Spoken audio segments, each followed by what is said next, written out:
السلام علیکم، آپ لوگ دیکھ رہے ہیں یوٹیوب چینل، میں ہوں تحریم نثار۔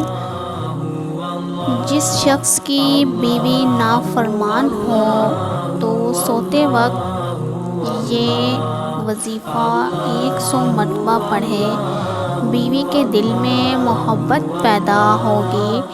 جائز محبت کے لیے بھی اس کا عمل کیا جا سکتا ہے۔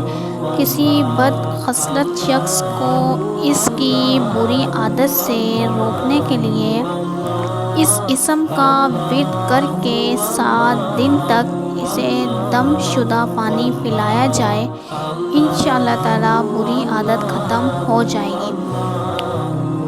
یا مانعو، اے برائیوں سے روکنے والے، 100 مرتبہ پڑھ کر بیوی کے دل میں محبت پیدا ہوگی۔ کسی بھی چیز میں کھلا دیں، میٹھی چیز میں یا کھانا کھلاتے وقت یہ وظیفہ آپ نے کرنا ہے، اور کسی کی بری عادت ہو تو اس کو 7 دن تک پانی پہ دم کر کے آپ نے پلانا ہے، انشاءاللہ تعالی اس کی بری عادت چھوٹ جائے گی۔